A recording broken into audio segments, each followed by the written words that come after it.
before we went into lockdown, having events was quite a thing. Yeah. I think once went into lockdown, for some reason, a lot of like clinic and salon owners since then, like sort of backed away from it. You know, like, oh, you know, we don't think clients would want to come to an event. Clients absolutely love events. You know, the whole thing is that like, it's just like a get together, but with a purpose. Clients love to learn about something new. They love to all be together. But it's so profitable as well. I mean, we did it when we took the Mesotics in. We it was just a tiny little event we did, just invited, you know, a handful of clients.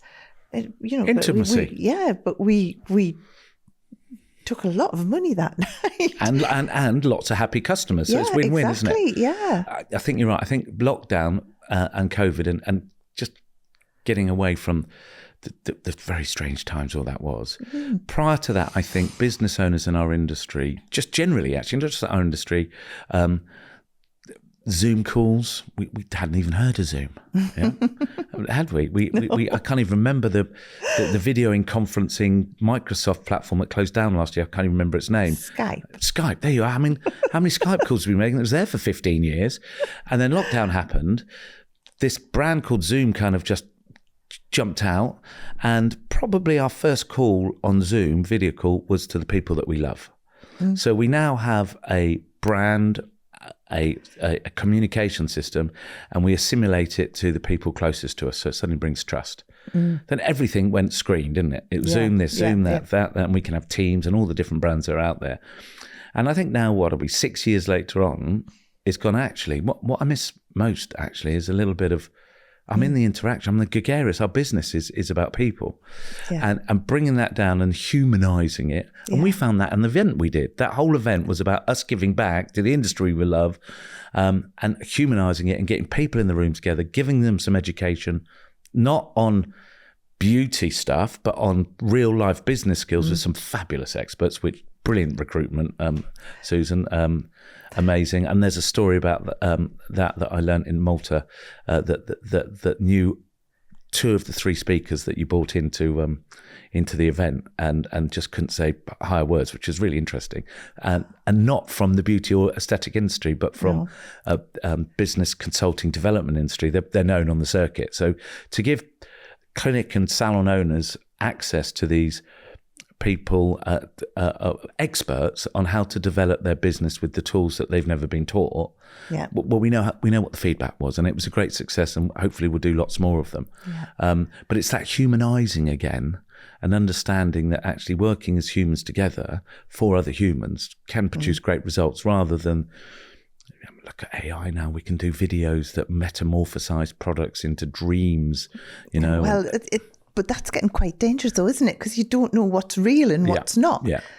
But in-person events aren't. So anyone listening who, I don't think we a few months ago now, isn't it? 2 months ago, we did an event called the Business Growth Summit.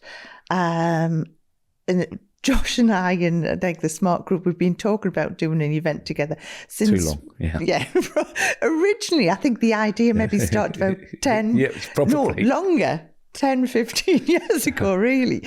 And but we had the first event, and it was just such a huge success, wasn't it? It was just. I had to kick him out at 7:30 at night. I couldn't just. Yeah, but like you say, there's just something about getting everyone together, everyone talking together, everyone like giving their experiences. That's where the magic happens.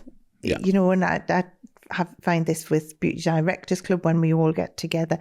But there's just something about a group of people from the industry getting together, and there's no sort of egos or anything in the room. Everyone just is there to support and help each other and learn. I got 5 or 6 calls the very next day with people just absolutely just the feedback. Brilliant. It was just phenomenal. And it's really strange because we've got all of these business owners that all have similar challenges in their business, are predominantly single-owned businesses. So who do they turn to? Yeah. Okay. Everybody they talk to outside of their business is either not in the industry, or if they are in the industry, are trying to sell them something. Okay. And yet put them in a room together and give them some education on some business skill sets. You know, we chose personal development and effectively tech and technology and AI and how to use social media correctly, because no one's given them any lessons on it. And but what came out was this collaborative approach of, you know, I'm going to come to your salon, and what a brilliant way of solving that problem. I've been trying to push against that for ages, and that's how you've done it. And I'm going to have to come and learn off you. And then suddenly you've got people that would probably see each other as competitors. Why, I do not know, but this kind of closed mind thinking, just to see open mind thinking. Yeah. And I know 3 occasions where from that meeting, people have swapped and visited each other's businesses and seen and picked up ideas. Yeah. And it's crazy. I've got a dentist who runs an aesthetic clinic visiting a beauty salon to learn how to get that energy that the beauty operator has compared with the clinical side of the dentist, and vice versa. So they both learn off each other. It's great. It's been brilliant.